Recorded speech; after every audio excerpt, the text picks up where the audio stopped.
Bismillahirrahmanirrahim. Assalamualaikum warahmatullahi wabarakatuh. Balik lagi di podcastnya Smart episode kelima. Kalau teman-teman yang nonton nih, atau mungkin kalau di Spotify kan nggak kelihatan gambarnya, cuma suaranya doang. Nah kalau di YouTube kelihatan nih kalau dress code-ku nggak ganti. Ini sebenarnya satu hari gitu sama episode 4. Sekalian aja, maksudnya daripada pindah hari jadi sekalian shoot. Sebenarnya episode ini agak spesial karena sekarang kita ngulang episode yang bukan ngulang sih, nerusin episode yang Semesta Perempuan yang dari episode 2 bintang tamunya Neda. Karena banyak yang request banget, maksudnya di bawah tuh di komen banyak lagi dong, maksudnya karena ini adalah isu yang sangat penting dan menarik sebenarnya ketika anak SMA yang masih anak SMA dan dia aware terhadap feminisme dan juga tentang sexual harassment dan lain-lain. Oleh karena itulah kita undang pada episode 5 kali ini Neda. Hai. Halo. Lemes banget, Ned. Puasa? Enggak. Oh, enggak. Ya, begitulah. Ya, Hai, begitu. Ned. Halo. Mungkin nggak tahu ya, mungkin karena teman-teman di rumah tuh karena seger juga kan lihat Neda dan ternyata nggak cuma visualnya yang enak dilihat tapi juga otaknya juga bersinar dengan cerah ya. Jadi enak teman-teman seneng aja gitu ya dengarnya, maksudnya dengerin argumen segala macamnya tentang gimana anak SMA memandang ada ketimpangan gender dan lain-lain. Nah, Neda sebelum aku nanya-nanya nih, aku landasin dulu kayaknya ya, bikin premisnya dulu. Aku seneng banget tuh psikoanalisanya Sigmund Freud. Kenapa Neda ketawa? Enggak. Kalau teman-teman tahu ya di studio tuh di sini juga ada guru-guru yang lagi ngerjain tugas gitu dan juga ada yang tadarus dan lain-lainnya. Nah, dia di area kamera jadi mungkin Neda teralihkan. Ini nggak bakal di-cut, jadi santai aja. Premisnya gini, aku seneng banget sama Sigmund Freud. Dia bilang bahwa kalau di manusia itu ada yang namanya joisang atau hasrat yang tidak bisa dipuaskan.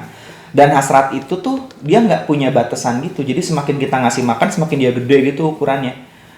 Kalau di dalam diksi Islam disebutnya nafsu. Nafsu tuh nggak punya batasan. Jadi dia semakin dikasih makan tuh semakin gede sampai kita menghancurkan tubuh kita sendiri gitu.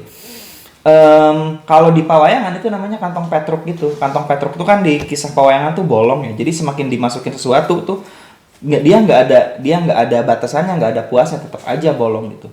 Dan ini jadi sangat penting karena mau nggak mau sexual harassment yang kita lihat mau nggak mau itu bersumber dari hayalan, bersumber dari lamunan, bersumber dari apa yang dia tonton, yang dia dengar, terus dia nyoba praktekin di kehidupan sehari-hari dengan melecehkan perempuan ataupun anak kecil atau mungkin juga laki-laki juga jadi korban. Dan itu nggak bisa dibatasin, terus aja sampai isu-isunya marak dan mengerikan sampai sekarang. Dan oleh itulah aku ngundang kembali Neda untuk ngobrol tentang isu ini, isu yang sangat penting. Ned, beberapa hari yang lalu aku lihat postingan gitu di media sosialnya Ned tentang sebuah kasus. Bisa ceritain dong kayak gimana? Ya, jadi itu kasusnya tentang ada anak perempuan berapa ya, nggak tahu, pokoknya kelas 2 SD aja. Jadi ya posisinya lagi sholat di masjid. Ada ibunya juga, ada adiknya juga yang cowok. Cuman dia sholatnya di belakang ibunya kan. Terus waktu dia lagi sholat ada cowok yang masuk. Nah cowok yang masuk itu pakai masker. Terus dia waktu si anaknya lagi sujud dia melakukan pelecehan seksual kepada anak itu waktu lagi sholat. Oke, ibunya di depan kan posisinya? Ibunya di depan. Tapi nggak notice ibunya apa gimana sih? Nggak notice mungkin karena lagi sholat. Oke, dan itu ketahuannya dari CCTV? Iya, dari CCTV terekam. Wah, serem banget itu beberapa hari yang lalu mungkin ya? Iya, tanggal 21 Mei kalau nggak salah. 21 Mei. Aku lihat di artikel itu. Waduh, serem banget ya. Dan itu kan maksudnya teman-teman gini loh, banyak bahkan mungkin itu yang baru kerekam ya, yang nggak kerekam tuh terutama di grassroots ya, di akar rumput, di desa-desa kan banyak banget sebenarnya kalau misalkan teman-teman mau gali ya kayak gitu-gitu. Dan yang seremnya tuh kita yang belajar, yang learning everything about religion, kita tuh jadi cuma udah di penjara aja gitu. Maksudnya ini kan hal yang sangat penting, hal yang sangat fundamental. Kita nggak mikirin loh nanti anak kecil itu yang jadi korban, si penyintasnya dia punya masa depan apa enggak. Terus kita nggak tahu nih dia nyembuhin traumanya kayak gimana, keluarganya juga kayak gimana, banyak banget faktor. Nah, Nida waktu di episode selanjutnya juga ngomong bahwa ini juga bukan masalah. Kita kan seneng banget ya nyalahin perempuan, ini gara-gara perempuan nih pakainya terlalu seksi. Ternyata cewek, anak kecil maaf ya, sedang sholat aja bisa digituin. Berarti bukan masalah pakaian dong. Ada yang salah dengan cara berpikir.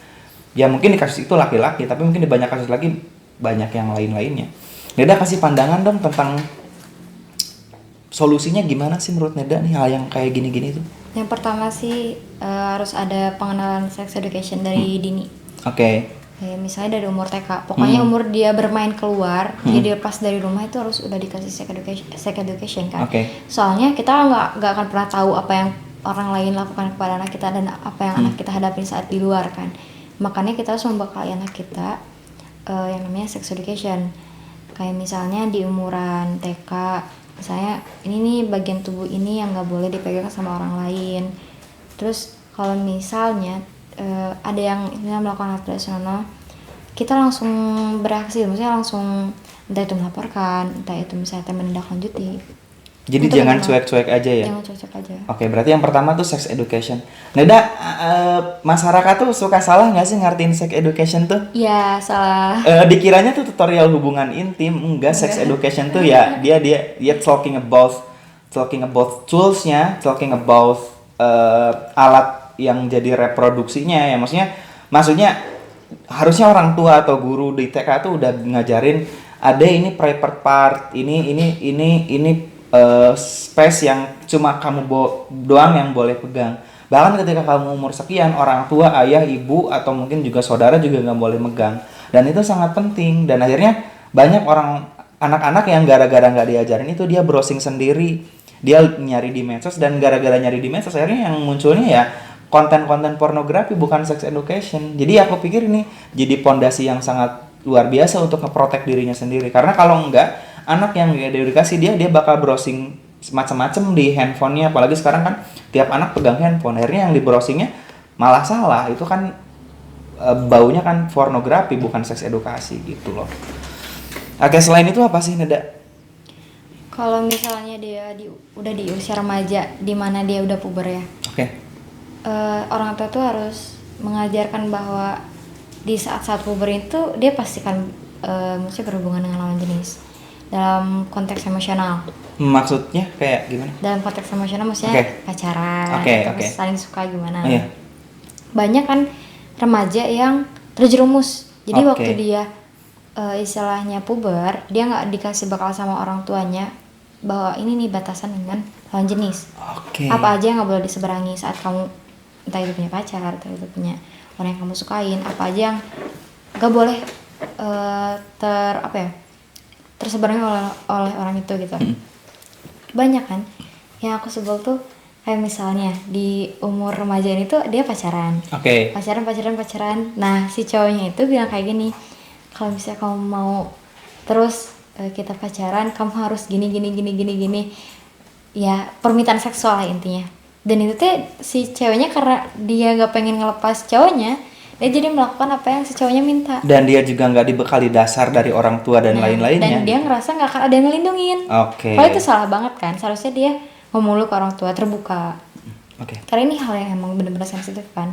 Dan saat si ceweknya tuh menyerahkan apa yang si cowoknya mau, biasanya saat si ceweknya minta putus dan berhenti dan nyadar kalau itu hal yang salah, si cowoknya bakal ngancem untuk nyebarin hal-hal itu. Aduh, itu serem banget sih.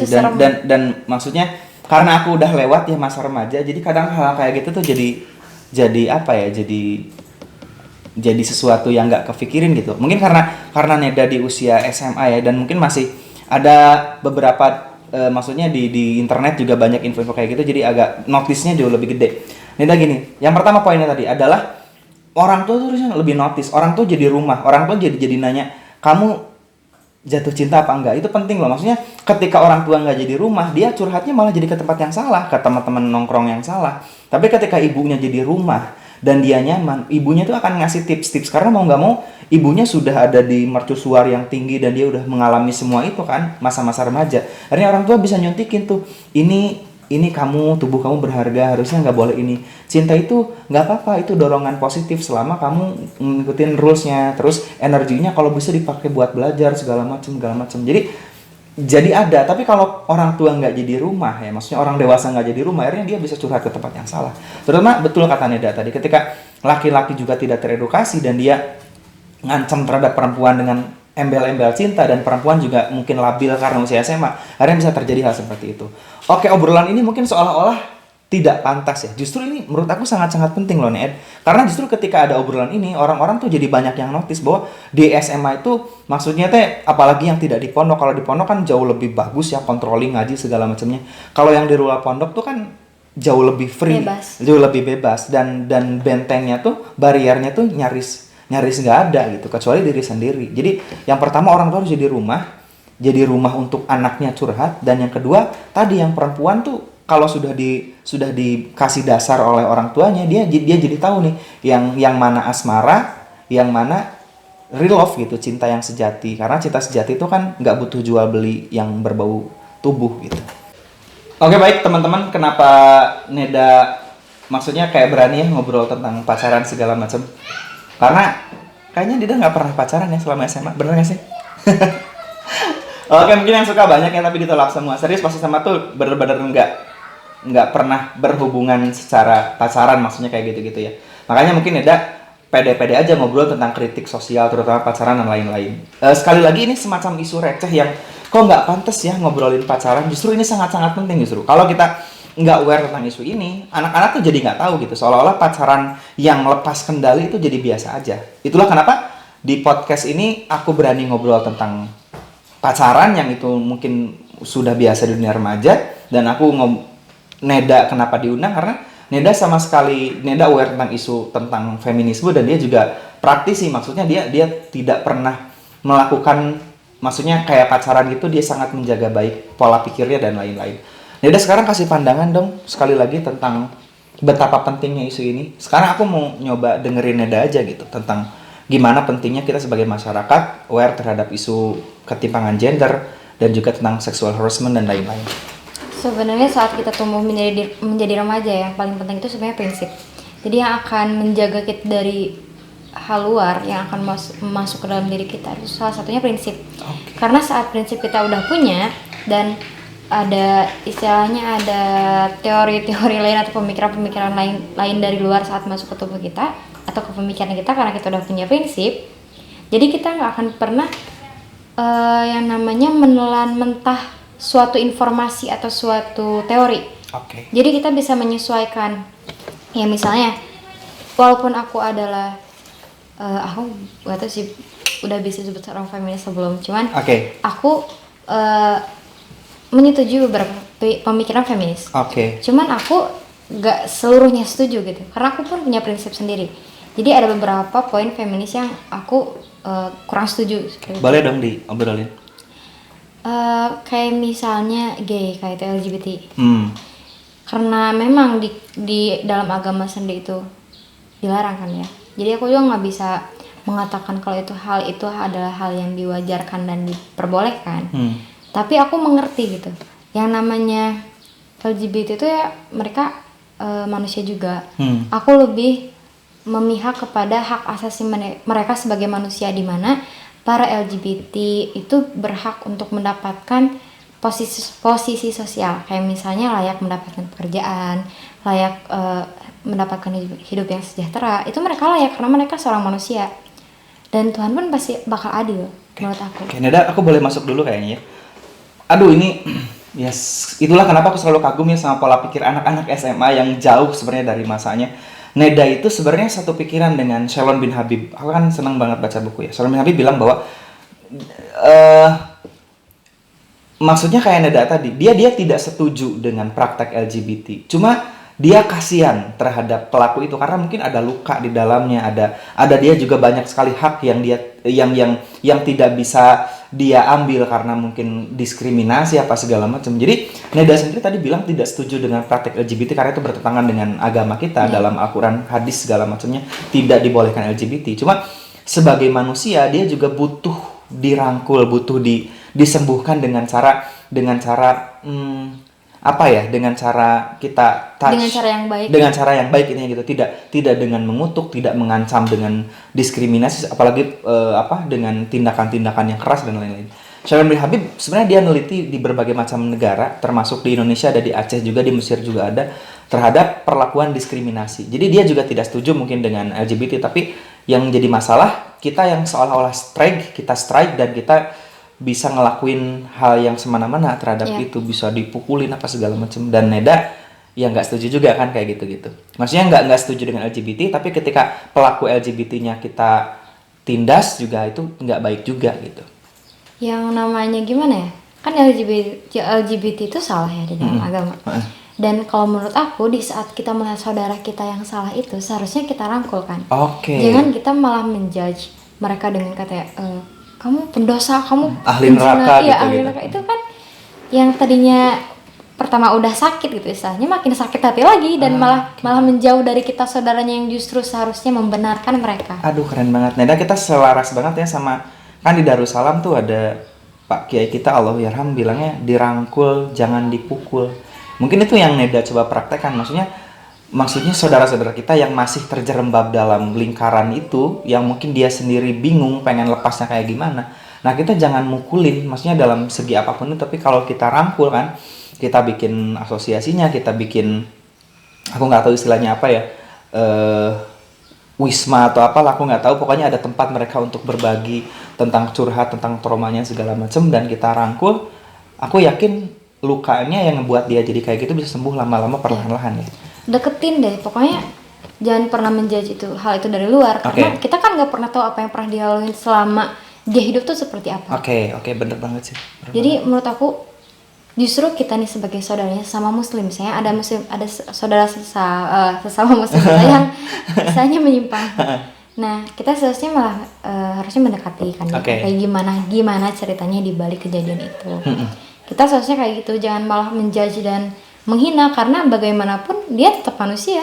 Benar banget. Dia bukan seorang yang hina, bukan. Justru harus kita temenin, harus kita bimbing karena itu tanggung jawab kita sebagai saudara sesama muslim kan. Benar. Karena poin menjadi seorang muslim ya menurut aku adalah ya justru itu karena kita tuh harus menjaga ikatan gitu sama muslim. Itu kita harus ya ukhuwah.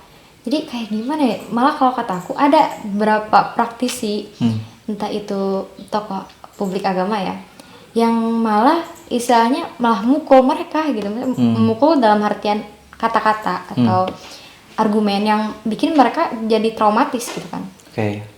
Itu satu yang nggak baik lah untuk dilakukan, apalagi yang namanya Islam tuh agama yang damai, itu nggak sesuai banget dengan title Islam yang agama damai. Oke. Oh, ini teman-teman yang sekarang dengerin di Spotify atau yang nonton, mungkin agak banyak yang, maksudnya ya aku bilang balik lagi ke premis awal bahwa seorang anak SMA yang coba mengkritisi dan membenarkan lingkungan yang sosial yang lumayan agak ini.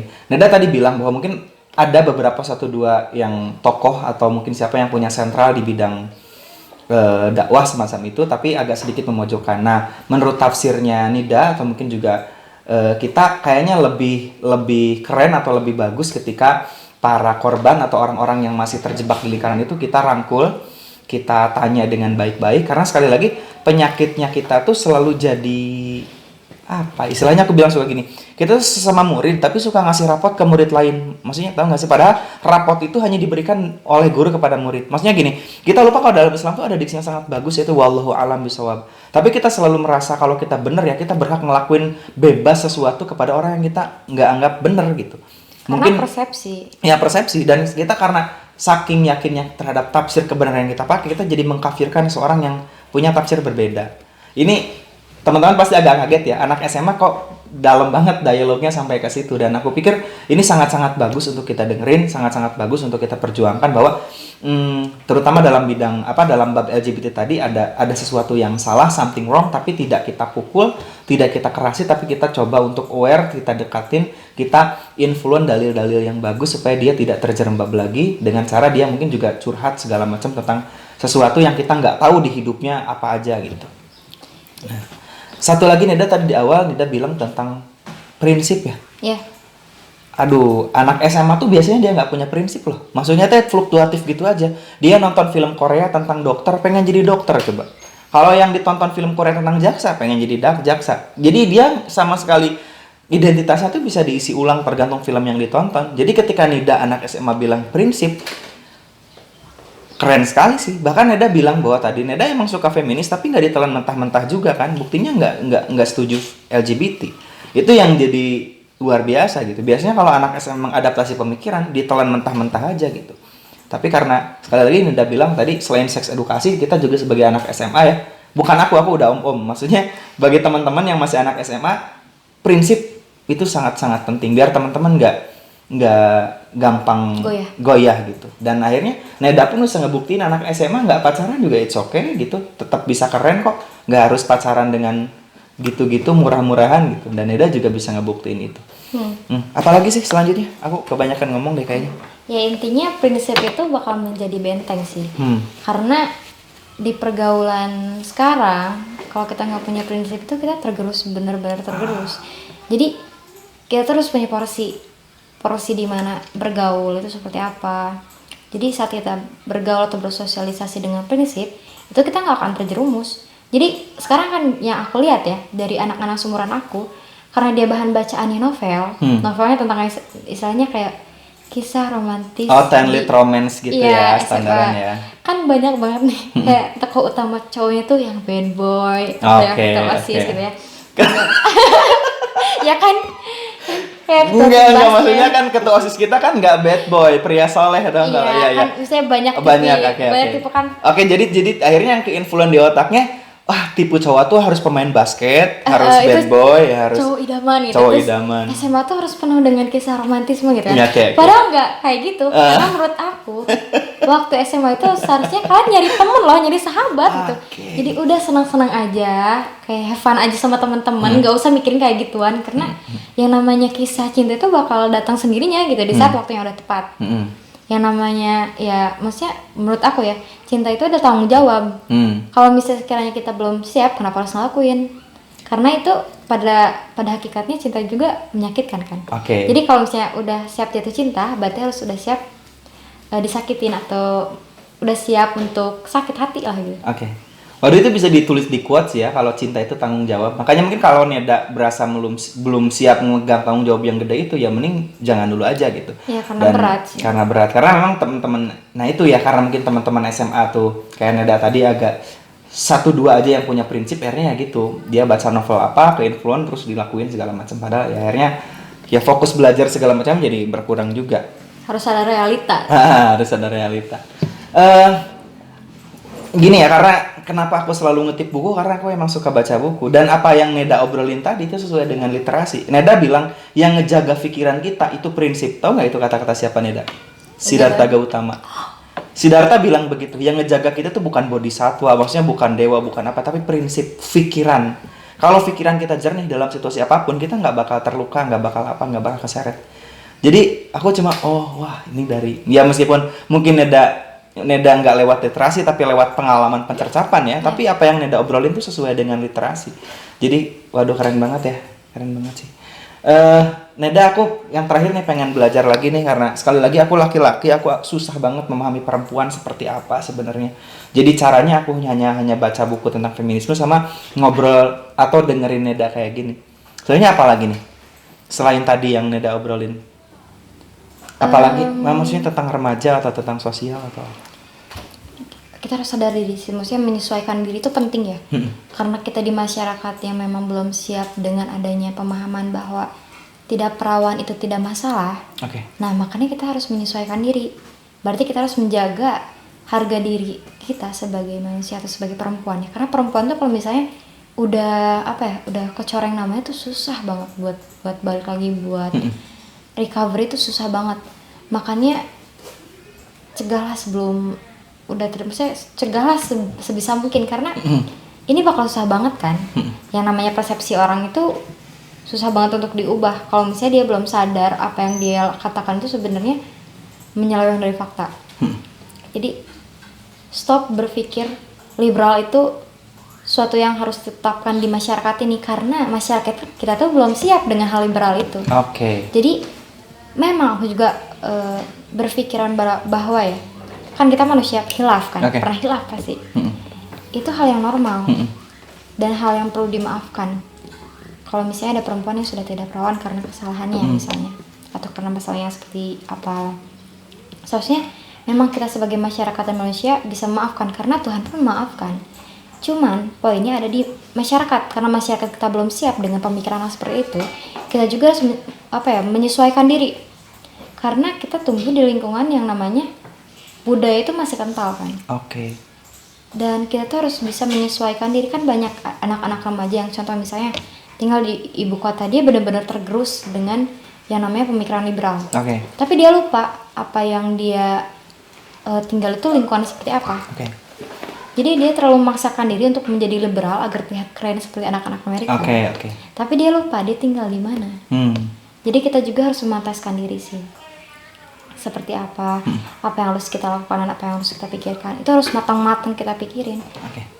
Oke, Neda aku coba ini ya, Oke, aku nyoba skemain yang Neda obrolin barusan ya. Kalau misalkan yang pertama tuh, gimana ya? Gini. Di Los Angeles itu ada yang namanya reparasi selaput darah, Neda. Jadi perempuan itu kalau misalkan virginnya udah hilang itu bisa direparasi tuh, dibikin gadis lagi gitu. Oh iya. Iya, dan gara-gara itu jadi kegadisan tuh jadi tidak sakral. Dan Neda, maaf ya, ini sekali lagi aku bilang bahwa kita berani ngobrolin ini karena ini isu yang sangat-sangat penting. Yang pertama, intinya gini, mungkin skemanya Neda tadi bilang.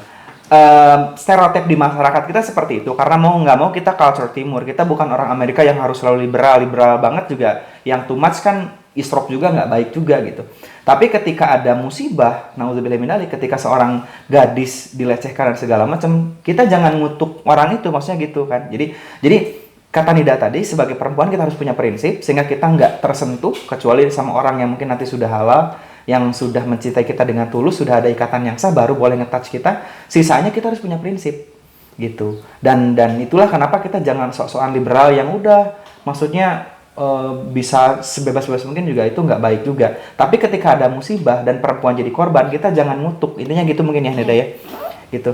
Dan bener banget Nida, sekarang anak-anak muda sekarang tuh karena pengaruh medsos kayaknya. Jadi dia My body is mine. Iya, my body is mine, ya, just for fun, akhirnya dia kehilangan kendali.